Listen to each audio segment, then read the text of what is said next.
Hello and good evening, everyone. Welcome to this week's Primetime Gaming with Mr. Boomstick and Friends. And of course, I am your host, Mr. Boomstick XL.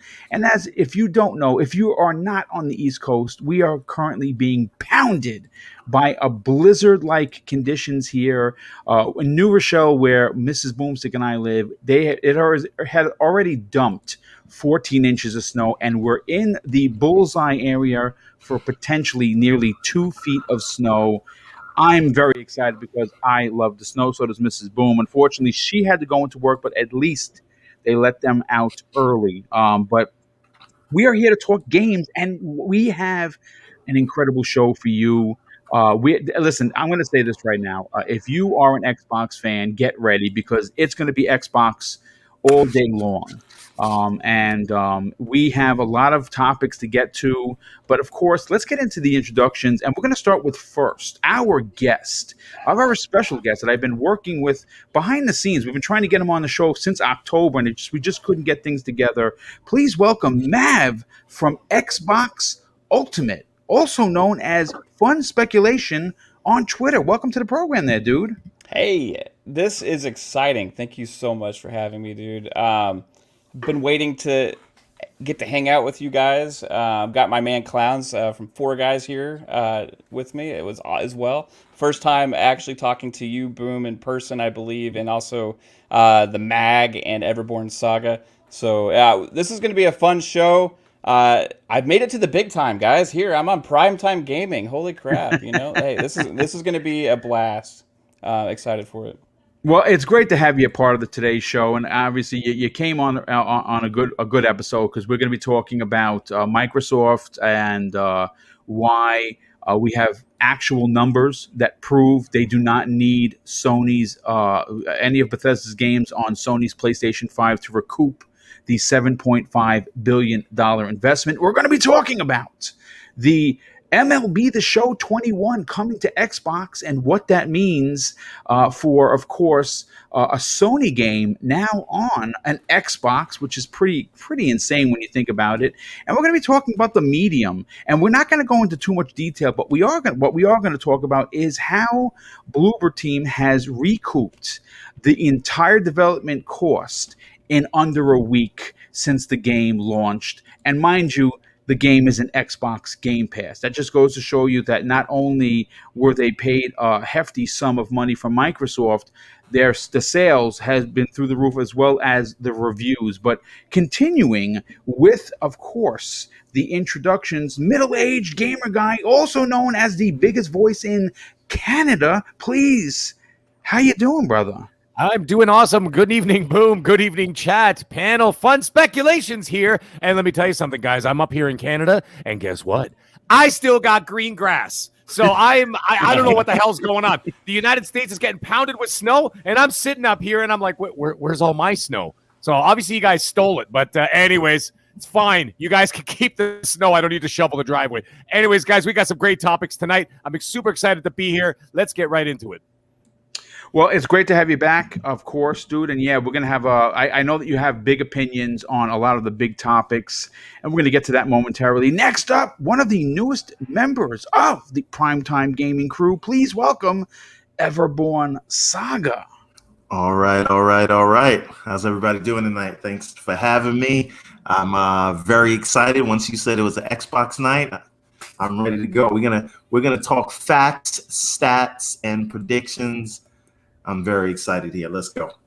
Well, one of the things that I love doing as a content creator slash podcaster slash video maker now is you have to have the numbers. And we have them in spades. As a matter of fact, we have so many numbers that it's probably going to be boring at some point. But I think it's going to ultimately lead to the conversation that Microsoft does not need Sony. And I think that this is going to shut down a lot of the narratives that are currently going on in social media. And I'm also, after I'm done with the introductions, I'm going to, I want to address the blockheads of the interwebs. And I'm not calling out anybody in particular because I don't like to do that. There's no shaming here on this program, but I'm going to get to that in a second. Next up, you know Hey, him. Boom, right before you do that, I just want to just on that note, Yes. What do they say? Men lie, women lie, but the numbers don't. But you know what? Go ahead. Go ahead. No, absolutely, and you are correct sir. in saying so. Thank you for that. Next up, we have the Italian gamer still looking for the perfect calzone, though I don't think he's ever going to get it, all the way in Florida. Please welcome Clowns. Hey, what's going on, man? It's a pleasure being here, Boom. I'm glad to see this amazing panel. Glad that Mag is not getting any snow. You know, here in Florida, it's probably been like 70 degrees. So I can't complain. And, you know, it's good to see Mav, AK Fun Speculation on here. Really good Xbox community members. So it's going to be a great show, man. Can't wait to get into these topics. Well, thanks for being here, Clowns. And yes, it is going to be a great show. I've been looking forward to this for quite some time. And listen, again, just so you know, if you see that, of course, the newest thing to the channel besides me doing the videos is the gameplay. And as you can tell, there is no more studying or slowdown simply because I shut HDR off while recording this.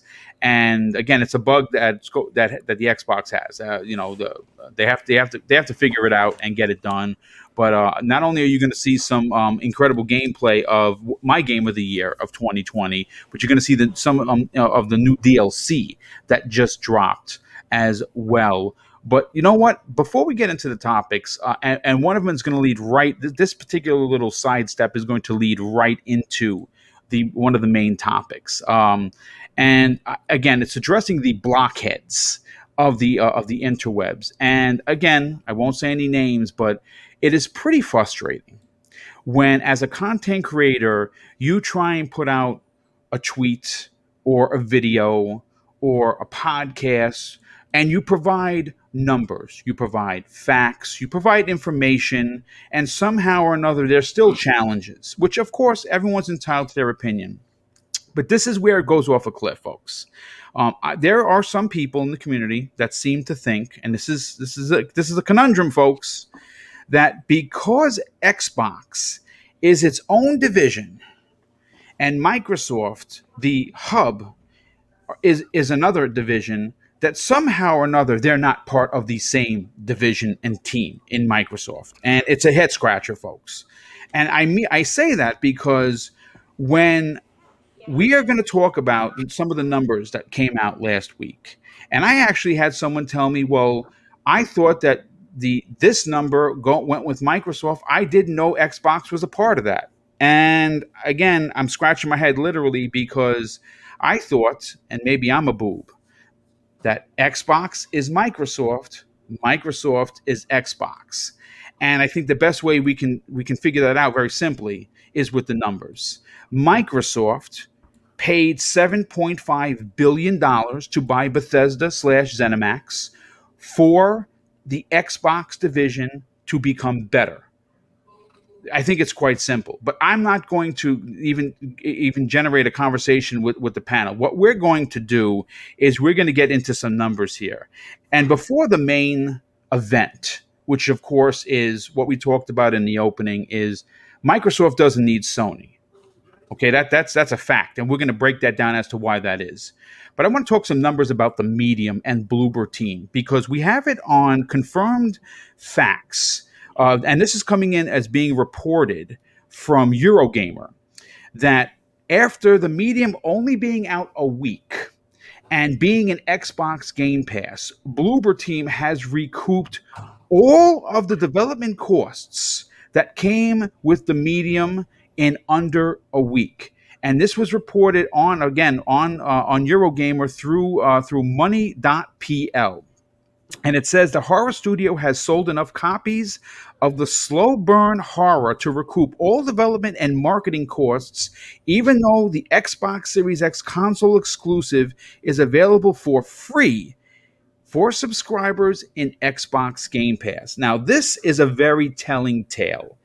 And I'm going to go to Mav first. Of course, fun speculation if you don't know who Mav is. Mav, here's the thing. We have heard by a tremendous amount of very loud people, both in the podcasting community as well, of course, as the vocal keyboard cowboys and cowgirls. That not only is Xbox unsustainable, but the developers don't make any money by putting their games into there. Basically, Microsoft is robbing them blind. I think that this tells a fantastic story because as of 2020, Bloober team has only 100 developers. And whether you consider this to be a single or double A, this is a triple A development for them. And what they have done, and again, I'm not going to get into a review for me or even my, my personal stories with it, because tomorrow at 12 p.m. Eastern Standard Time, Pong Sol and I are doing a new episode of Xbox One-on-One, and it's going to be dedicated to the live reaction and review of the medium tomorrow. So tune in tomorrow at 12. But Mav, when you see this story confirmed by numerous publications, and one of which I use because they're prevalent in Eurogamer, what does this say for all the people that says that there's no money to be made in Xbox Game Pass? Fools! So, first off, for Bloober team, this is a huge deal. Okay, so they went and made a risk. Okay, they went bigger than they've ever gone before. They chose Xbox as the platform that they wanted to work with. It was their decision to do so, right? Independent, self-published game, timed exclusive on Xbox. This game has surpassed, I believe, their expectations even on what it's done. Yes, correct. The marketing aspect with Xbox pairing up there has done a tremendous amount for this game. So there's power behind that Xbox brand, and also Game Pass to drive awareness of a game. Would as many people be excited about this game if we knew we weren't going to get to play it automatically the day it came out? I don't know. I mean, I can't honestly say 100% if I would have went out and bought the game for sure or not, but I'm glad that it's in Game Pass because I went to try it out, and it's an amazing game. Me and my wife are going to play that together. She likes to watch me play like single-player story games, right? And so we'll hang out and enjoy that experience. And for them to have already recouped the development and marketing costs, you could imagine what the next couple of years are going to hold with this title for them, and as far as income and sustainability for that studio, funding the next project that they will be working on. I like this partnership between Bloober and Xbox. I want to see it continue to move forward. I would love to see an acquisition here from Yes, me Xbox too. because they have proven themselves. With this, they have a lot of potential, and it's a great thing showing the power that Xbox has to pump up a title that is kind of niche, right?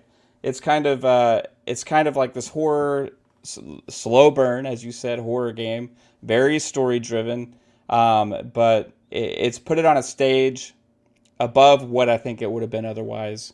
And that's what Xbox is doing here. I think it's an awesome thing. Yeah, I agree. I think that you hit on a lot of really excellent points. First of all, good on you for calling out the partnership. It's clearly there's something there. Yeah. I've been calling for them to be acquired by Microsoft for quite some time. If I were Phil Spencer, I wouldn't be living in this apartment. I don't own a mansion, but I would also be able to say, yeah, Bloober team. Again, we don't know the behind the scenes. The behind the scenes baseball that's going on. Maybe Bloober team doesn't want to be acquired. I don't know. But I think that if you look at their pedigree, how they started, when they started, and what they were able to produce as an Xbox Series X and S, and of course PC exclusive, I would like to see not only it stay exclusive, not to be petty, but I think Sony does their own thing, let them do their own thing, let Microsoft do their own thing. I would like to see it stay exclusive, but more importantly, I would love to see this this developer become first party for two reasons. One, I'm close to beating it. I have not beat it yet. By this evening, I should have it beaten. I think there's going to be a cliffhanger ending. I think that based on what we've seen so far, at least what I've seen so far, it screams we got to have a sequel. So I would love to see this come as a sequel, and I would love to see what a sequel would look under the financial proposition of Microsoft first party studio. But I Do want you to think go this to. could have been a test? Boom. It's funny. It very well could be, because you've said it. This was the biggest, riskiest project they have ever done. I don't think that people understand how much of a risk this was for this company. And they kind of let all the chips out there, and good on Microsoft for getting behind this and pushing it. Because you got to remember this. We're only in the first month, well, the second month now of 2021, and even though it's early in the year, this is the first big, in my opinion, AAA Xbox exclusive release of the year, and we're going to get quite a few of them this year. And they're not going to be household names, but I think we're going to get a lot of games that are going to be memorable. And they're going to, when you think of them, you're going to think Xbox. And I think this could have been a test. That's a great point. But Everborn, let's bring you into the conversation, because you're a numbers man, just like me. Obviously, you're an entrepreneur. You obviously have the Everborn saga that you are currently working on. And you're an indie. When you see an indie team like Bloober, who has had some pretty good hits, I mean, they're not high 90s, but they've all been memorable horror games. Now you have this one comes out, and you have GameSpot give it a 90, you have IGN give it an 80, you have EGM give it an 80. I mean, it's scoring rather well. When you hear that they have already recouped their money in both the development and the advertising, what are your thoughts on this? No, I think it's really, really good. I mean, we don't know what the marketing or development budget is, and the reason I bring that up, not to poo-poo it, because I think it's amazing. And I've played the game. I put it down only because I wanted to finish Cyberpunk, which I finished last night. Okay. But so now the Medium is my next full-time game until I'm done with it. But I think because they had this marketing deal with Xbox, I think that Microsoft may have already covered a lot of the advertising costs for them. So there's different Game Pass deals, some of which obviously allow for an upfront payment, and then based on playtime, you'll get it. But another thing I just want to point out, part of the reason I think the Medium is doing so well, because of all these clowns, no disrespect, clowns, but like clowns on Twitter that are like lambasting the game because it's an Xbox game, not realizing you're just adding to the free advertisement. Yes. Right?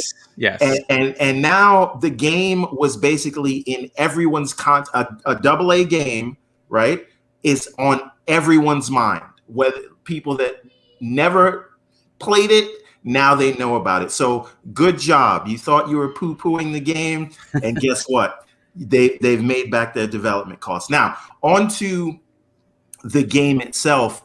I played it for about an hour. I really liked what I saw.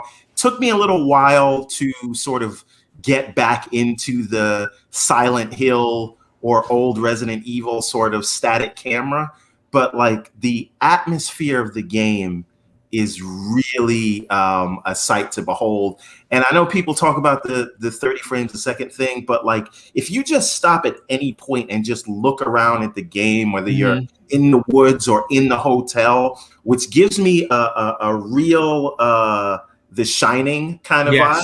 Yes. Like it's breathtaking. I think we got to get away from whether something is native 4K or whatever else and start looking at final image quality. I do think sometimes we get too caught up on specs, like what numbers are from whatever Digital Foundry tells us, which is great. And I think it's good especially for people who want to understand and learn these things. But we should focus more on final image quality. And when you think about just how the game looks and feels, it is amazing, and it's in Game Pass, which is sort of, I don't know if I would have tried this game if it wasn't, and I think that's the beauty there of what Game Pass can do, because there's a lot of people that may have skipped it and not experienced that game, but for the fact that it's there in Game Pass.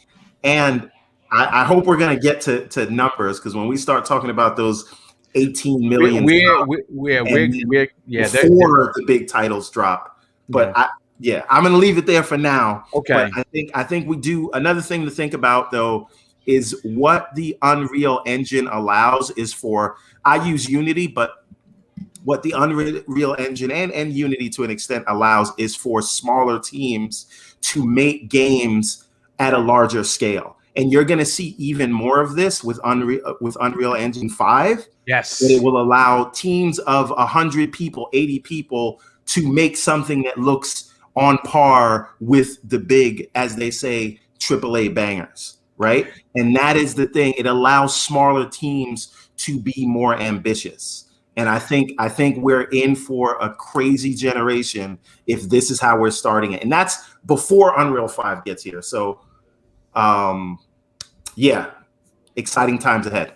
Yeah, absolutely. Let's bring in Mag. But Mag, before I bring you in, let me just grab Viper XT, one of our very, very generous friends of the show. He drops an outstanding $5 super chat and says, if Microsoft picked up Bloober Team, just imagine what they can do with the shared tech and mocap practices from Ninja Theory and other studios. And again, that's a fantastic point. And you know something, because we know that Microsoft is doing something that Sony has done notoriously with their studios, and that is share tech.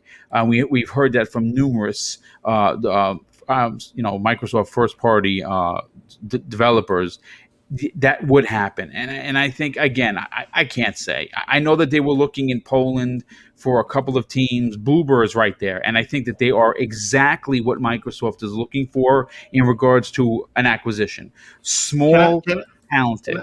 Can I add one point to that? And I think, it's good that they are sharing tech, but I think that is the next challenge. I think Microsoft has shown us how serious they are about bringing in AAA quality talent with their studio acquisitions. But the next large test is, can they sort of build a synergy between all of those 35 teams, housed within the 23 studios and more when they make their next big publisher purchase. But these teams are spread all across the world. How good will, I don't know if it's Matt Booty's job or Phil Spencer's job, but how good will they be at merging these teams? Meaning, if you're working on if you're working in Unreal or something like that, are you going to have the coalition come out and help you, right? Again, only time is going to tell with that. I mean, obviously, we can sit here and certainly speculate, but I think that we're going to know exactly how serious they are and how the synergy you're talking about is going to be working for sure. But you know what? Let's bring in Mag for a second. Mag, look, this is an opening salvo to a very, very tasty meal that's going to be the second half of this. And I think that we're probably going to only get to two topics. And I think it's this one and the monster, which of course is what everyone's got their panties all in a bunch about. And I want to leave enough time for that, because I really want everyone to go deep on that. But this is a big deal for two reasons. It was a gamble or a risk, from what we understand, on what they wanted to do in Bloober Team. Microsoft took a shot, and we know that they have taken shots before, and it just hasn't worked out for them. And they kind of put their eggs in one basket to let Bloober Team do what they do. And both the Microsoft and Bloober Team have won, right? And what are your thoughts on recouping the development costs on their biggest project ever in under a week. Well, you know what? That's surprising that it happened so quickly. I was a little shocked by that. However, if you look at the entire situation, it is a risk, sure, but from Microsoft's point of view, it's a calculated risk. With a company that size, they do put products out there, they put ideas out there, they put services out there, knowing that about 70 to 75% of them are going to fail. That is the way it goes in the world. Like, look at Google right now. I mean, we're not going to get the whole Google Stadia thing. However, that's also a calculated risk. They look at their yearly earnings, the everything else, and then they say, okay, we can spend X amount of dollars to be able to try this service. See, throw it to the wall, see what sticks. Right. So when it comes to Bloober team, I think that they did the same thing. They said, but I think there's more to this situation. And what I looked at is back in, I think it was the summer. Was it this summer? Or was it last summer? I think it was last summer. My goodness, I don't even know where the hell the time's going. When Blair Witch came out. It was last summer. Yes. That's right. It was last summer, right? Okay, so when Blair Witch came out, I think that, and then all of a sudden, you look a year and a half later, and all of a sudden the same team is working on this game, also exclusively for the Xbox. I think they're a little bit more cozy behind the scenes than a lot of people realize. And I think that what that means is that they're eventually going to be on board. I think the idea is that Microsoft is trying to woo them in there. And the Super Chat stole my idea, by the way, which was, of course, I was going to say that imagine what Bloober team could do with Microsoft's money and resources. Yeah. That would be, and look what they're doing already. I mean, the game looks magnificent. I have a few gripes with it. I'm about halfway through, and I don't mean gripes. Listen, there's no doubt there's some things that could be better. You know what I'm saying? Of course, there is. Some of the facial animations, they're just not great. I mean, no one's going to be mad at Bloober team for me saying that. I'm sure that they're aware of it, but that does not take away from everything else. And I think what you saw on social media is everyone that wanted to throw dirt, I was going to say something else, dirt at this game, focused on facial animations that were at some points really good and some points really bad, but they forgot about the story and the ambiance and music and hold on. I mean, again, I'm not going to get too much into it, but they used a fixed camera not seen since Resident Evil 3, and they made it work. Yeah, and actually, it took me about an hour. I'm not going to lie. It took me about an hour to get really into it. And I'm doing the whole opening, walking through the forest. We're not going to talk about the game. But either way, I'm walking through and I'm like, okay, I'm trying to figure this out. And then I realized that, the fixed camera situation, I'm like, whoa, I haven't seen this in a decade or two, So, but anyways, got into it. And now I'm into it. Yeah, sure. Like you said, the facial animations, sometimes they're a little bit off, whatever. But it didn't affect my enjoyment of the game. The lips on some of the characters don't move at the same time as the speech. And I'm like, okay, but that's still not going to take away from my experience of the game. So what I'm trying to get at is that the game does deserve all the credit, okay? And it deserves all the accolades that it's getting. And it's certainly, I'm very pleased to see that they've made their money back. Now, this, I think, and I believe it was Everborn who said it, is that this is, or maybe it was fun speculation as well, is that maybe this was a test. Okay, maybe this was a test to say, okay, guys, listen, we did the Blair Witch thing. It didn't really hit. I mean, I don't remember anybody talking about Blair Witch like 3 weeks after it came out on Game Pass. I mean, let's face it, right? So, but maybe they said, let's give you guys another shot with this one on the new console, new hardware, this and that. Let's see how it goes. And clearly it's doing very well. So maybe this is the move. And you look at, I want to mirror this, no pun intended, considering the game, but let's mirror this whole situation with Sony and Insomniac. What were they doing? They've been in bed together how many times before all of a sudden one day Sony wakes up and says, by the way, we bought Insomniac. So I think that this is exactly what's going to happen with these guys. They're working behind the scenes. They're working there. They get the exclusive games onto Game Pass, onto the Xbox ecosystem, this and that. This is what, the second now?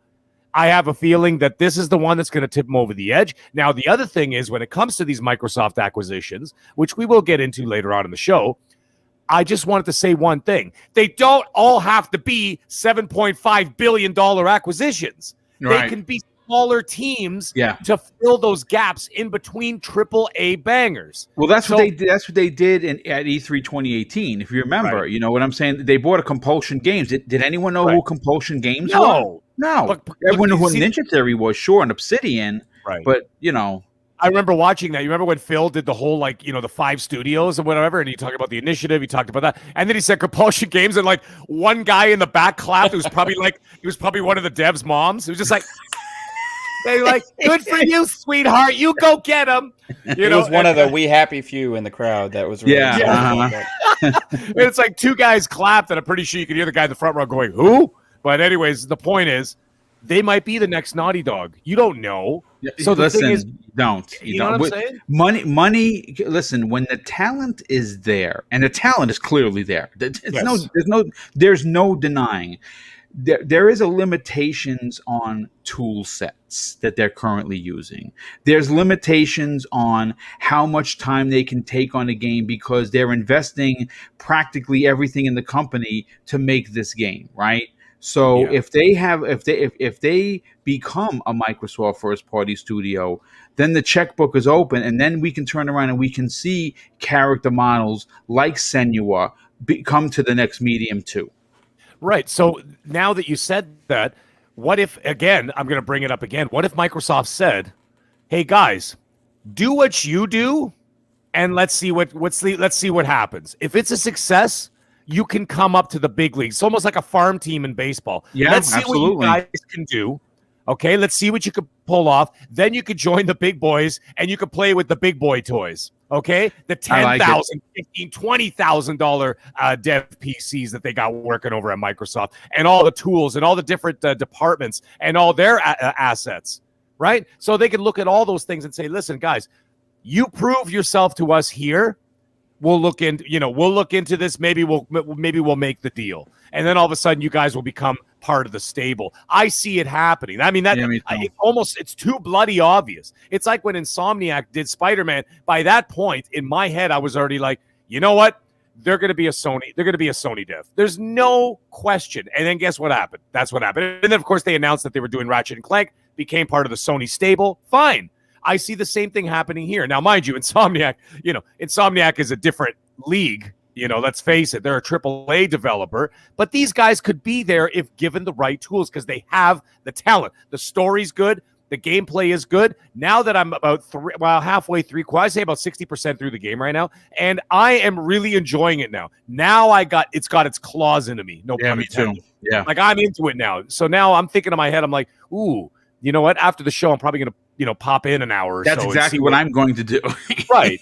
So anyways, all in all, I'm very happy about the entire situation. I wish them all the best. And I really hope that they end up becoming one of the teams for Xbox Game Studios. I'd be really happy to see that. Yeah, me too. And I think that's where this is eventually going to go.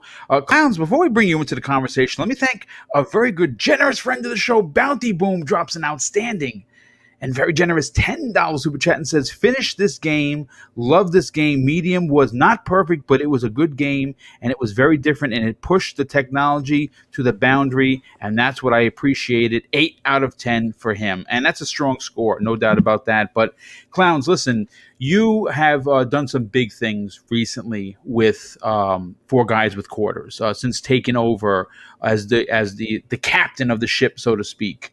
And in so doing that, you have had the privilege of having different voice actors, smaller indie teams, producers of games on your program. So obviously this question for you is, I think, one that you can relate to when you see a team like Bloober, who is small. They are just over 100 developers in 2020. And they put out this game. Lots of risk went into making it. The dual reality that happens multiple times during the game is something that's not necessarily new, but done the way that they do it, and it tells an incredible tale. How proud of you are you of Bloober to have made not only back the development cost, but the advertisement cost, which we know sometimes could be as much or potentially more than what it costs to make a game? First of all, I just want to say that what the Bloober team accomplished is nothing short of amazing. I think that, Microsoft taking a chance on getting the Bloober team and the Medium into Game Pass was phenomenal. It was excellent for the Game Pass program. And I think that it strengthened the ties between Microsoft and Bloober team.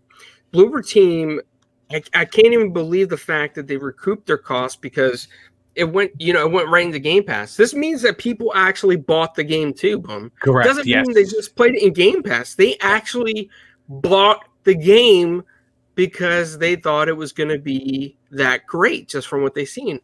And Bloober team knocked this one on the park, man. I know that you and Mag played a little bit of it, but I beat the game in one day, in one sit-in, and I was obsessed with this game. I think that the way that they, for such a small studio, right, they created this environment with a very deep story, a story that really kind of makes you feel for the character. It kind of sucks you in, and it's not like terrifically scary, but it's like a thriller psychologically. Yeah, it's not terror. It's more of survival horror aspect. Yep. But it also, what I think I really love about it, I'm going to go into some real depth thought tomorrow. It brings you along like a carrot on a stick. And the payoff from what I'm got, and I'm close to beating it myself, is pretty incredible. Yeah. And I've seen some people say, oh, well, it was only so much to make if you convert the currencies and that doesn't matter, man. Oh, man, I know who you're talking about. Boob. Yeah. Yes. Yep. Real boob.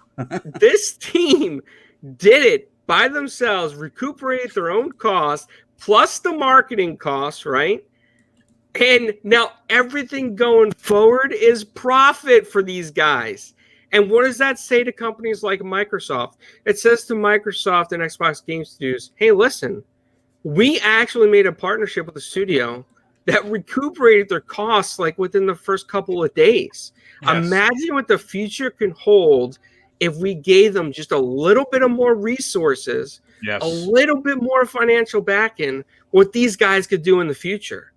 And make their teams bigger. They could probably work on more than one game at a time and make hit after hit for Game Pass, or just in general make a hit. And to me, it doesn't. I got to be honest with you. To me, it doesn't even matter, right, if this stays exclusive or not. The fact is, this is a fantastic game, and if you're a gamer, you're gonna like this game or like this style of game. If you can't sit here and tell me that you like Don't Nod, right? Like Life is Strange, but you just can't get into the Medium because the Medium has a lot of very similar aspects to it, but it incorporates so many other mechanics. And there's so many great things I could say. I don't want to spoil it, but man, this was a successful risk that Microsoft took. And the game itself advertised the program for Microsoft. Like, you heard people say, oh, you're going to get Game Pass Ultimate? Yeah, I'm going to get Game Pass. I want to try out the Medium. Oh, it's only $1 right now. I'll get it for $1. If I like it, I'll stick with it. And people are sticking with the program. And I'm going to use my daughter as an example, right? She did have Game Pass before this, but she didn't even know the Medium came out. And I told her. Once I told her the Medium came out, she's been playing that game non-stop. She's like some of the other stuff that Bloober team did. I believe they did Layers of Fear. Layers of Fear 1 and 2, yeah. Mm-hmm. Yep. She loved those games. She thought they were fantastic even back then. So we can see where they come from, right? We can see how they've grown. They've grown from Layers of Fear to a more in-depth, more detailed story. And what it shows us is that these guys are evolving as a studio. And when a studio evolves like this, they can keep going further and further and further. They just need that little bit of a handout. And hopefully Xbox takes this opportunity to make some type of agreement with them moving forward, because I think that Bloober team can keep people coming back to the Xbox ecosystem just to play their titles. It's phenomenal, man. It blows my mind what these guys did. Yeah, and I agree with you, dude. I think you're onto something. I think that they could, in fact, bring more. I mean, again, if you're a fan of that type of horror, and again, horror is a nice genre that Microsoft doesn't have. They don't have a horror developer. That's why Bloober Team is so perfect. Closing out this topic, which was I thought was a very interesting way to wait until people file in, and we have 300 people here. Listen, folks, if you're here, you obviously are a fan of the show. I would politely ask that you consider hitting the like button. It definitely does help this channel grow, and we are trying to hit 10,000 subs by the end of 2021. We're close, folks. We are 2,700 give or take away, and I think that with the help of the community, we can get there. Cybernox, welcome to the program there, dude. Hey, what's going on, Boom? Sorry, everyone. I was a little late. Apparently, the city wanted to add more snow to my driveway, and we were having a little talk outside. You know what I mean? There's enough snow coming down right here in the Northeast, Boom. You know, they don't need to pile on at the end of my driveway. What are they doing? But yeah, glad to be here. Matt, first time podcasting with you, man. Glad to be on PTG, you know, with my brethren. So yeah, let's get it going. Well, listen, the question I pose to you is hearing that Bloober Team has recouped their development cost as well as their advertising cost in under a week. I think it was 3 days to be more specific. And mind you, you say, well, what advertising boom did they have? Well, you should check out the live action trailer on YouTube, which was done pretty damn dope. First of all, the two questions I have for you is one, what does this say for the talent of Bloober Team? And more importantly, what does this say to the naysayers of Xbox Game Pass and developers not making money? Yeah, man. So as to Bloober Team, I think they've done a tremendous job. I started playing this game. I put about 2 hours in. I was live streaming it. I'm going to have to play those 2 hours again because for some reason, I was actually talking to Mav about this. The sound was coming through, my sound was coming through, like the Xbox sound was coming through, but no game sound, but like achievements popped up. That's neither here or there. But I'm really loving this game. I feel like they've learned basically kind of what Clowns just mentioned a little while ago. They had Layers of Fear, and then they went to the Blair Witch Project, and it feels like every time they've just been evolving. Their development has just getting better and better and better. And this game, it's it literally justifies that. It shows exactly what they've been doing. I really like the fixed camera angle. It gives a different perspective to the game. Yes. It makes you feel more immersed. I'm really enjoying. I'm really happy for them. I'm really happy that they were able to recoup all of their marketing costs and development costs already. And it's kind of like what Clowns mentioned too. This is just sales. This is sales are a big part of this, not just Game Pass. Exactly. Yes. That's very telling. A lot of I see a lot of reviews. I see a lot of user comments, and most of these people are playing on PC. They just picked up the game and they're really enjoying it as well. A lot of people, I'm sure that majority of the people are playing on Xbox, but I'm really happy for them. Like you guys said, this could be a test from Microsoft and Bloober Team about them, probably acquiring the studio, but it could also shows confidence that Microsoft were confident on what they were seeing from the medium. That hey, these guys, are able to handle everything here. I think we're in good hands putting this exclusively on Game Pass, and this is going to do tremendously well, and it has, Yeah, I don't know what else more. I don't want to add on too much more because I pretty much, I'm going to say exactly what people have been saying. But yeah, just really happy for them. I'm really enjoying this game. If you haven't tried it, I mean, it is on Game Pass. If you're a subscriber, go ahead and give it a try. I'll bet you won't be disappointed. Yeah, and listen, again, I'm glad that you're enjoying it. I think that I have not really read on social media a real gamer, not a clown, not a blockhead, that actually played the game and was like, yeah, this is just awful. I can't stand. I've heard many positive reviews, and quite frankly, it is.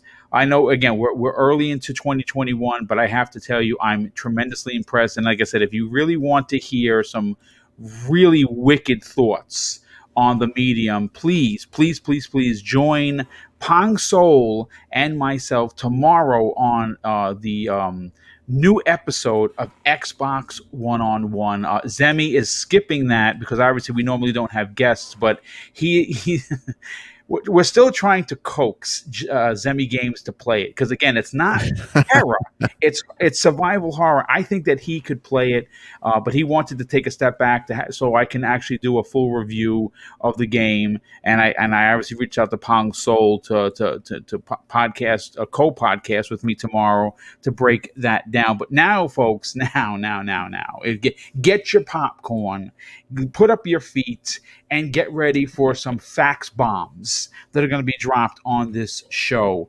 Listen, again, I'm a numbers dude. Okay, I may not be a millionaire, but I know numbers, and I know that you can have an opinion on a particular subject, but when the numbers come into play, whether you like it or you don't, the numbers, they just don't lie. So let's talk numbers. And what am I referring to? Well, since the purchase of Bethesda on September 21st of 2020, which of course is Bethesda / ZeniMax, there have been many podcasts, posts, opinion pieces in the media on how poor Microsoft is going to need to somehow recoup the $7.5 billion that they invested. And how are they going to do that? Well, Xbox sucks, so they're not going to get the money back from their fans, right? They for every time they sell an Xbox, 3 more are thrown in the garbage. I mean, I think that's the running joke. And that somehow PlayStation, Sony's players, for the players, was going to rescue Microsoft from the clutches of bankruptcy on this incredible purchase. And I don't know who's snickering because it's funny. Trust me, I've seen the post, folks. I'm not making this up. This is people actually think this. Okay, so let's get into the record-breaking earnings that I'm talking about. With the hardware revenue growths that were put out there on the Microsoft earnings call, which was for 3 months, Microsoft obviously was in the black all the way, or in the green, if you want to put it, all the way through and through. They're up 86% in hardware sales. They're over 18 million subscribers to Xbox Game Pass. You know, the one that I'm not sure who the guy's name was who called it a never was, if I recall correctly. And 18 million. And why is that important? Why is that one of the numbers I just want to kind of just roll into? Xbox Game Pass released on June 1st of 2017, and they have 18 million subscribers. Brad Sams, friend of the show, Brad Sams, who writes for therot.com, confirmed that since May, they were getting on an average of 1 million plus subscribers per month. And so this is the service that never was and is unsustainable. And then you look at Sony for a second and you say, okay, well, they have PS Now. Well, when did PS Now start? Does anyone know? 2014, folks. 2014. We're in 2021, 7 years later, right? I'm not a mathematician, but I know basics. And currently they have 2.5 million subscribers. I don't know. I mean, I don't know who's winning or losing here, but I think it's obvious. So now I want to talk about the $15.5 billion with a B that was reported as bankable profit for the 3 months for Microsoft, along with multiple ways. I mean, listen, folks. Again, not a mathematician, but if you spend $7.5 billion on Bethesda, and in a quarter of the year, which is 3 months, you make back $15.5 billion in bankable profit, 2 times plus what you spent on Bethesda. I think it's clear to suggest that poor Microsoft doesn't need to put any of their games on a PlayStation 4 or 5, more specifically a PlayStation 5. And I'm going to say this now. This is probably going to piss off people. I'm probably going to lose sub for this. My opinion to you folks that are pouting about this, just remember the conversations that were raging both in social media and with the gaming media that poor Xbox players couldn't play Spider-Man. What was the running narrative? Well, if you want to play Spider-Man 2018, buy a PlayStation 4, right? That was the running narrative then. So now I'm going to roles reverse it onto the folks that are holding out and praying to the gaming gods that this somehow changes. And I'm informing you that if you are going to continue to play on your PlayStation, which is great, and I have PlayStation 5 and I have a ton of games for it, and I'm loving every minute of it. Go play on your Master Race PCs. Go play on your $300 Series S, your 500 Series X, or for $15 a month, you could play on your tablet. But guess where you're not going to play? You're not going to play on your PlayStation 4 or 5, and I can almost guarantee that based on these numbers. Everborn, I want to go to you first on this because you are chomping at the bit to attack this particular topic. When you hear that Microsoft has bankable profit of $15.5 billion in not the entire 2020 campaign, folks, 3 months, 90 days, does that immediately close the conversation of Microsoft needs PlayStation sales? That conversation was closed for me in September, but let's if we're talking about numbers and what division makes what, let's just understand this. Xbox is a part of the more personal computing division that includes Windows and the Surface, the hardware business. Yes. As well as gaming. Of that part of the business, right, it did 15.1 billion in revenue. Yes, revenue is not profit. The company as a whole did make 15.5 billion in net income. But since we're only talking about the Xbox division, does anyone know what the Xbox division did in that 3-month period? Please tell the people. Over $5 billion alone. That is correct. Xbox. $5 billion, right? Which is up 40%. And that was driven not only by hardware sales, a lot of that was content and services. Correct, which of course is Game Pass. Correct. And now and again, they said that was also with game sales though, from first and third party content, right? So, and again, I just want to solidify that this is before this is even before the medium released, right? Remember, people, Xbox has no games, and yet game sales are up 40%. But that's neither here nor there. The real point here is everyone in every industry, not only gaming, is moving towards subscription models. Yes. Do we all agree with that? That's a fact. That's not even a suggestion. Right.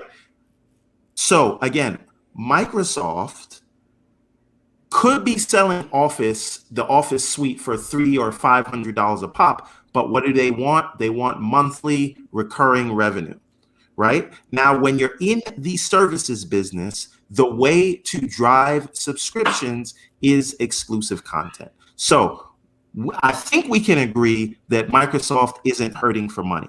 Correct. Right? And there's so much so that they're not hurting for money that they're talking about new acquisitions. This is not us rumor speculation. We can speculate on which acquisition it will be, but Satya Nadella has already said they are looking for more acquisitions. So I don't think someone who says, hey, I just spent 7.5 billion, or I'm about to once this thing closes, but I want to spend more money. I don't think that strikes me as a statement that hedges towards I need to make this back off of my competitor's platform, right? What they want and what they need is the recurring revenue from Game Pass. They are trying to convert, and I know we talked about that 18 million number, but don't forget, there are, and they reported this in this last earnings call, 100 million monthly active users of Xbox Live. They want to convert every one of those 100 million people over to Game Pass. And how do they do that? With exclusive content. Yes. That's just it. Yep. They are in a mode right now where they are ready to invest, and you can see that they're willing to be ruthless. Remember that Xbox Live fiasco last week? They're going to do whatever they can that would entice people to subscribe to Game Pass. Money is not one of those things they're worried about. And if you think it's money, then you are thinking in the short term, and Microsoft is making a bet over the next 10 years. Correct. That's what xCloud is about. That's what Game Pass is about. They're not thinking about what revenue they can make today. They can sink billions and billions of dollars into this thing, because if it takes off the way they believe it would, they think this will be a revenue driver in the same way Office 365 consumer will be. We're talking about 100, 150, maybe 200 million Game Pass Ultimate subs. That's what they're building towards. And if that is your end goal, there is no reason to have this content elsewhere. Correct. Yeah, And absolutely. again, it is on, and if they need sales, they will get those sales from PC. Correct. Yes, that's a great Right? point. It's A lot of just people forget that. It really, I just, for a platform or an ecosystem that has no games, people sure are begging for games a lot. That's all I'm gonna say. And we can move on. I'll come back in, but I find all of this hilarious. By the way, just one other thing. Did anyone see that CBR article today that Gears should go multi-platform? No, I'm Oh gonna have to, my please, God! I'm gonna ping you the please link. drop it into the DM. I want to read that because that's something I will cover So on. they see Xbox has a AAA third-party over-the-shoulder banger, and the first thing they think is, "Whoa, we need that on PlayStation." But anyway, Ridiculous. go ahead. Ridiculous. I'll send Well, you the listen, link now. yeah, no, fantastic points as usual. Fun speculation. Let's bring you into the conversation.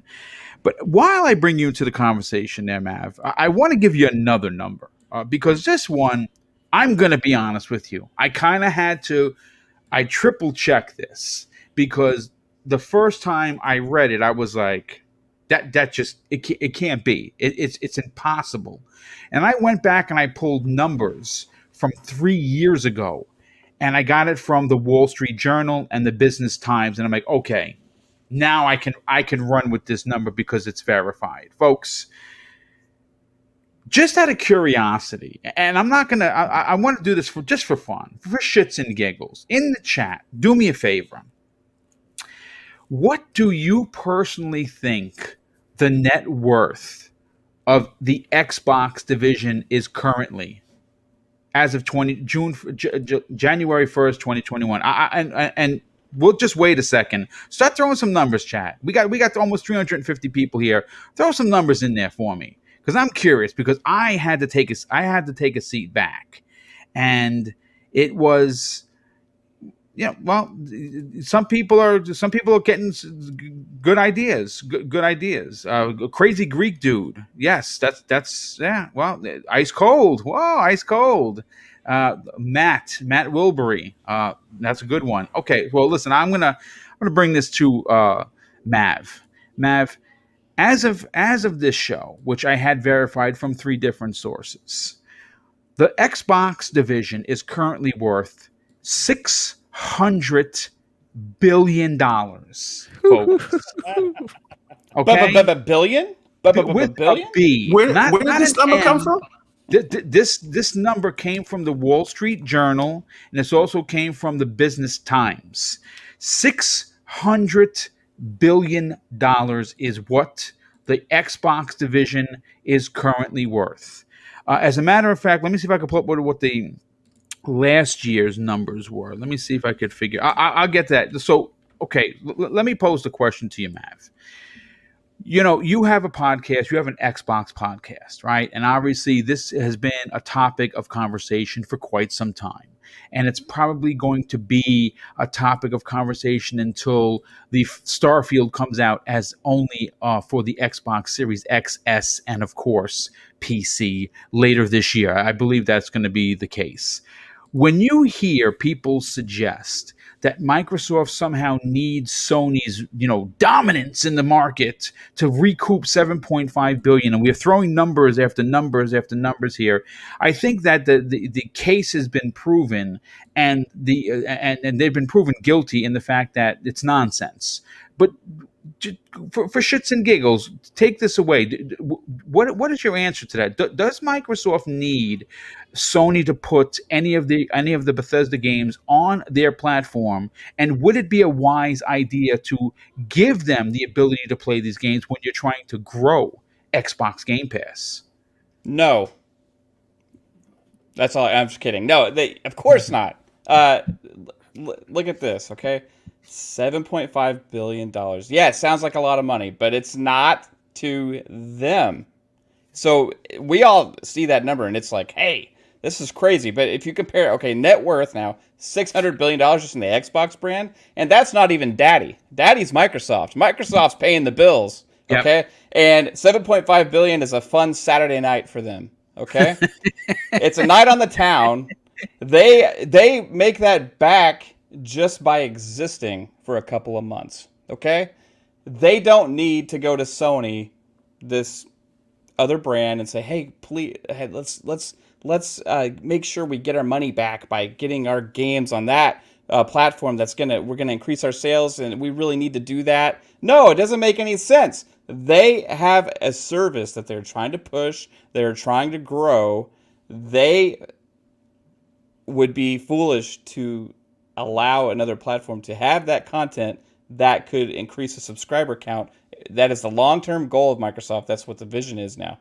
That's where they're going. The more of these exclusives that come, and it's going to be, we're only looking at it compared to now, but think 2-3 years in the future, right? You're talking about massive amounts of games dropping, and not just these games like the medium, which some say is AA or whatever, right? I'm talking about Elder Scrolls. You're talking about, like you said, Boom, Starfield. You're talking about whatever id makes next, the next Doom. You're talking about Fable and Forza and Halo and all of these massive franchises are going to be dropping one after another, one after another, one after another, one after another. And you don't think that's going to drive people to Game Pass? Of course it is, right? And not only can you play it on the Xbox, you can play it on the PC.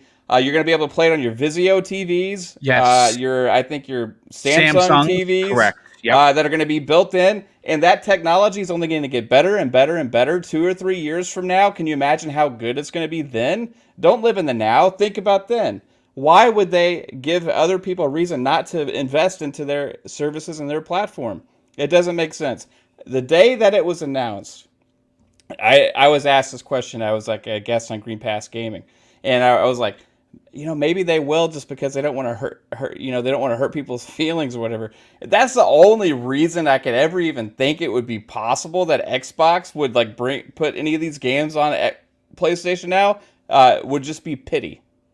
They would just pity them. We're sorry we have so many freaking huge games coming out on this service that you don't get, but we'll allow you to buy it. That's the only reasonable thing I could possibly think of that would be a reason, and I don't think it's going to happen. They're going to be Game Pass, Xbox all the way, baby. Yeah, you know what? And you know what? Here's the thing. Why that's not even a question is because Fallout 76, which is an MMO, and Elder Scrolls Online is not stopping content from PlayStation 4 and, of course, PlayStation 5. So if you want to play those IPs, you can still play them there. You're just not going to play the Elder Scrolls 6 on your PlayStation. You're not going to play Fallout New Vegas 2, rumored to be in development. if you want to play those games, you're going to have to buy an Xbox. And if you don't want to buy an Xbox, then you can play them on a see, that's the difference. See, that is the thing that I keep banging the drum for. See, when Sony does it, I'm going to lock a game like Final Fantasy 16 for 2 years.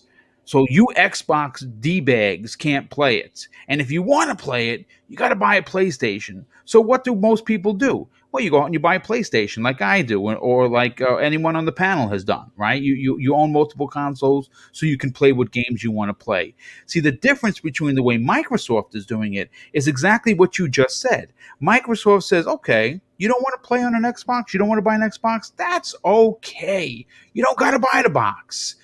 You can subscribe to Game Pass, and you can play it on your tablet. You can play it on your phone. You can play it on your computer. You can play it on your TV. Wherever you want to play it, go freaking crazy. But you don't got to buy the box, and that is the difference.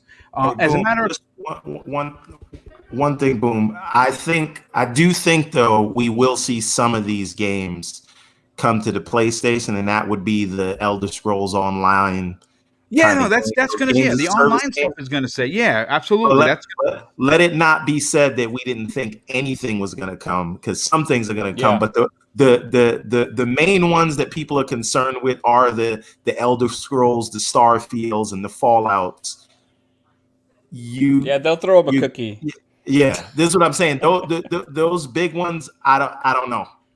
I don't know. But the other just caveat that I want to add is, when I think about this, I don't think about this as like revenge for the shit talking of PlayStation fans and some PlayStation executives. I think of it we're just talking business here, right? What sense would it make for Microsoft, a company who is trying to grow their subscription service? Thank you. Yes, exactly. Forget about all of the back and forth that we do. And it's fun, right? It's fun to say, you get nothing, you lose. Good day, sir. But I'm just saying, as a business, Microsoft, you see it, the Willy Wonka. Yeah, yes. I certainly I like the original one too, and I think that's what you're talking about. Listen, yes. Here's the thing. Mag, we got to go to you. You've been purring in the corner like you're a nice tiger, but you're really not. You're ready to scratch someone's eyes out and eat their face, and you're going to do it. Listen, the conversation at this point has been comical, to be honest. But we do have to talk about the numbers.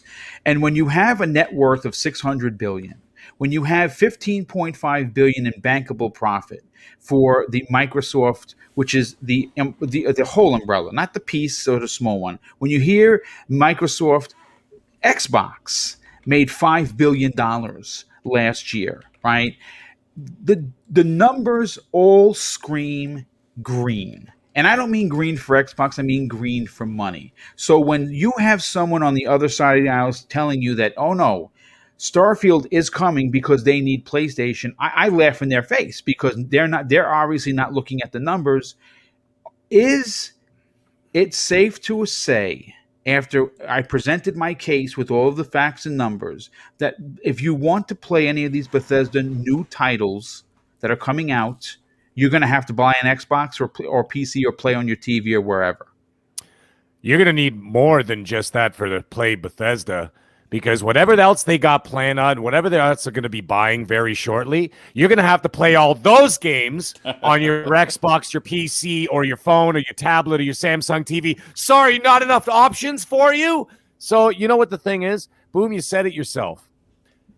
When I wanted a PlayStation game, when I had a reason to buy a PlayStation 4, a PlayStation 3, PlayStation 2, PlayStation 1, there was something that enticed me to get it. Right. And there was no option. There is no option. It was just you either buy it to play it or you don't get to play it. And nobody says a word. Everybody's like, yep, that's the way it goes. But then when the big dog comes in and says, by the way, we're buying all this. It's ours now. Well, you can't do that. You're goddamn right they could do that. It's their money. They can do whatever they want. And let me put a disclaimer before I even get into this whole situation, okay? Disclaimer. Any of you frauds in the comment section, say whatever, oh, Mag, sound like a bunch of Xbots. We're not Xbots, okay? We're talking about Xbox. But I bet you most of us on this panel have more PlayStation stuff than some of these toxic Sony guys out there. And I'm going to call every single one of those frauds out because I'm not afraid to do that. Let me tell you something. I call it as I see it. When Sony screws up, I say it. When Xbox screws up, if you were tuned in last week, you heard me. I tore them. You heard all of shreds, us. Yes. Right? We tore Microsoft to shreds. Okay? And that's the way it goes. And if you don't like that way it goes, go find a safe space because this is not the place for it. This is a place for facts. And the facts are this.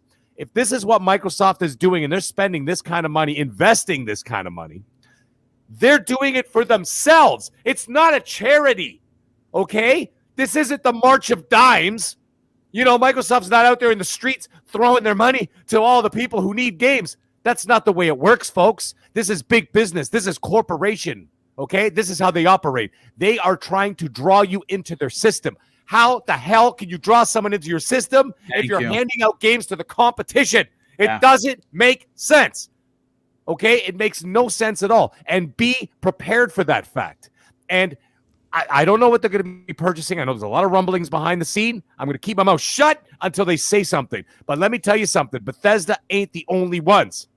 And I think that some games that you've already seen trailers for, and I'm talking third-party AAA trailers you've seen in the past, guess what? They might not end up on PlayStation. And that's the way it goes. And I'm fine with that because guess what? I support multiple. But at the same time, we've discussed this before. I understand the point that not all of everybody out there is as lucky as us. And I get it. I'm grateful every day for what I have in my life. Okay? Everything. I am grateful. And I understand that people can't afford multiple stuff all the time. However, they have taken down that financial wall because I still don't know how rich or poor somebody is.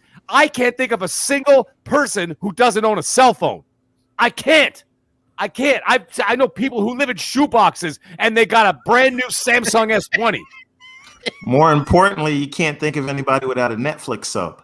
Right, exactly. Indeed. Thank you very much. That piggybacks right into what I was about to say. Exactly. And then on top of it, the subscription service. You're talking $15, $16, and people are like, oh, well, they're just going to raise it. Okay, they're going to raise it, just like everything else. Okay? Eventually, these things go up in price. I remember when I was like a teenager, okay, a Big Mac combo was like $3, $4. It's like $11 now, at least up here. But anyways, the point is this. All that stuff's going to happen. But they're giving you the options to play their products almost anywhere with something that you most likely already own. How much simpler and how much easier do you want it to get? The point is this, I think, is that it's all about narrative. And I think that they don't like the moves that Microsoft is making because it doesn't fit the narrative. Correct. I think what people like to do is to compartmentalize their thoughts and ideas into separate little boxes. Sony PlayStation goes in this box. You're the champion. You sit in the gold box. Nintendo is the champion. You sit in the gold box. Xbox, you sit in the coal-colored black box over here in the corner. Okay, you sit in third place and you just shut up. But then Microsoft is coming out of that box. Okay? Microsoft came out of that box, and guess what you did? You kept poking that box with a stick. Man, I almost said the F word.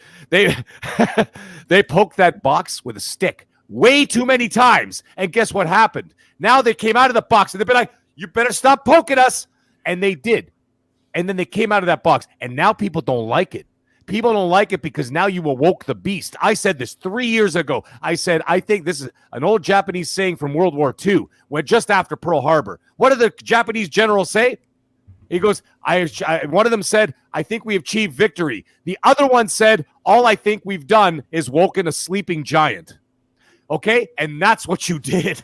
You awoke a sleeping giant, and now you've got people with the money and the clout to put your lights out. I don't care what corporation it is. Okay, Microsoft is taking Google on right now in Australia, and usually everybody's afraid of Google. Microsoft ain't afraid of Google. Satya Nadella sat there right there on the phone with the Prime Minister of Australia talking about, he's like, yeah, don't worry about Google. Bing will take over your country. They ain't afraid.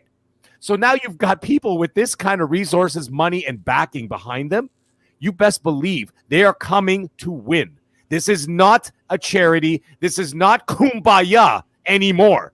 They're coming to win, and they are going to dominate. Mark my words. Yeah. No, I mean, I think you're onto something. You want to add something to everyone? Yeah, I just want to add another point to this, and I think I just like to thinking about like the psychological aspect of some of what we see in some of these arguments we see here, and Mag, you touched on something that made me think about this. I was just having this conversation the other day. You said that people have these certain expectations where they put different, companies in different boxes. Yes. And I think it really sort of hails back to people are just afraid of change, and they express that in different ways, right? So the industry changing, meaning moving things towards a subscription model, that is just different. And I think that it just makes people nervous. So they push back against it, not for any other reason than it is different. And a lot of the times that people push back against change is because they understand the world a certain way, and they've made a place and they benefit from the way things are today. So you'll see a lot of these guys and girls that will see the moves that Microsoft's making that are different from because to me right now, Sony, they're great, but they're doing what has always worked, right? And what has always worked will not work forever. And so when they see things like Game Pass and the moves that they're making, they don't realize that they don't like to see it because the change scares them, and there may be a new guard taking over, right? Can I ask you a question, Everborn? Yeah, go ahead. About what you just said there. Sorry, I'm going to kind of go back and forth with this guy for a second. That's quite all right. This is a conversational podcast. Go crazy. Now, you said something very interesting. I'm done yelling, by the way, so now I'm just going to talk like a normal human being now. I thought I was about to get yelled at. No, God, no. I was going to apologize. I'm sorry. What you're saying is that I see exactly what you're saying, where the trajectory is heading into a different direction. Right? It's no longer the traditional route. Now, the traditional routes will always be there. Like, for example, you look at like music, okay, with Spotify and everything else, and and iTunes and everything. You could still buy a CD if you really want. They're out there, but it's much more difficult, and it almost seems pointless, right? Compared to a Spotify where you can get millions of access to millions of tunes and songs and whatever else. And you could see that this is where the video game industry is going. Now, however, we saw the movie, and the movie industry is going through this as we speak. Yes. Well, here's the thing. That's what I was getting at. Before the pandemic, I take my family of 4 to a movie theater. Cost me $100 plus to go to the movies for an hour and a half to go see Cars 3. Okay.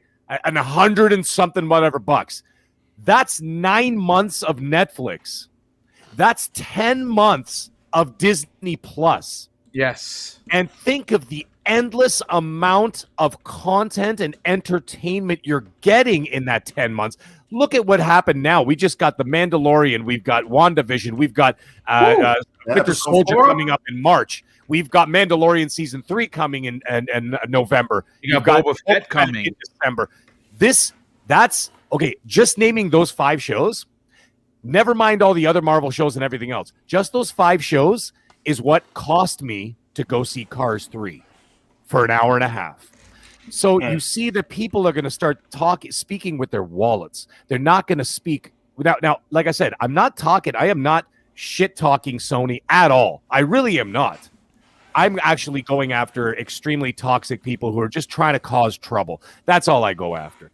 I got no problem with Sony. If this is the way Sony wants to do the PS5 generation, where it's going to be $80 a game for me, then I will be more selective with what I buy. Right. I will buy a God of War day one. However, I might wait a month or two to get Days Gone 2.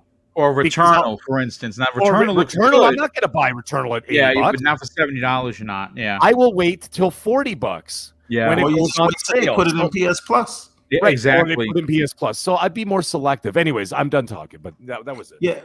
Yeah, but and that's the point, right? There is a new world coming, right? And you're either going to be at the forefront of that world, or you're still going to be clutching on to the days of old.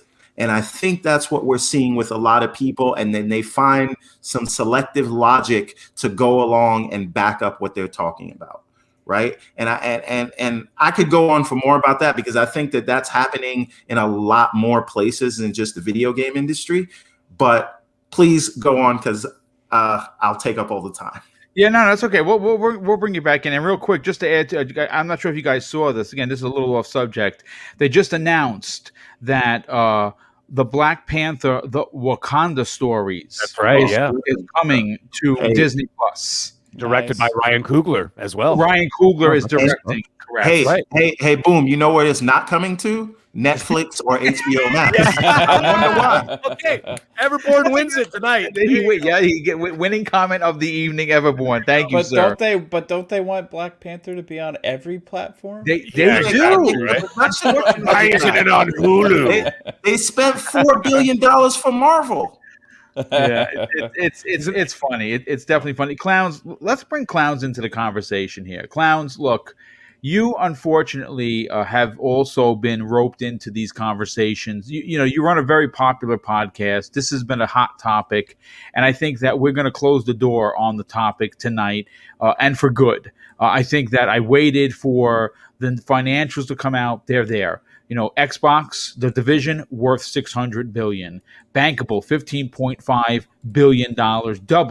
Double plus, by the way, what they spent on Bethesda. I think it's clear, but I want to hear it from you. Does Microsoft need Sony, like a lot of the community is suggesting? No, absolutely not. Microsoft does not need Sony. Sony needs Microsoft at this point going forward. I mean, look at the numbers. The numbers don't lie. You guys are numbers guys, right?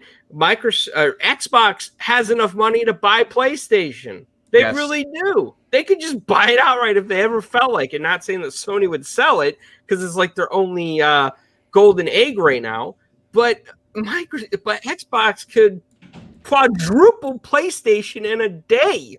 So no, absolutely not. Microsoft and Xbox don't need PlayStation for anything at all. The only thing it serves is competition, so that both companies keep striving to move forward. All this console war talk, oh, well, PlayStation has higher attach rates to this, PlayStation sold more in more homes, blah, blah, blah, blah. You can say that all you want, but at the end of the day, who's making that money, right? Yeah. I mean, Nintendo's making that money. well, yeah, I mean, that's true. We can't deny Nintendo's making that money.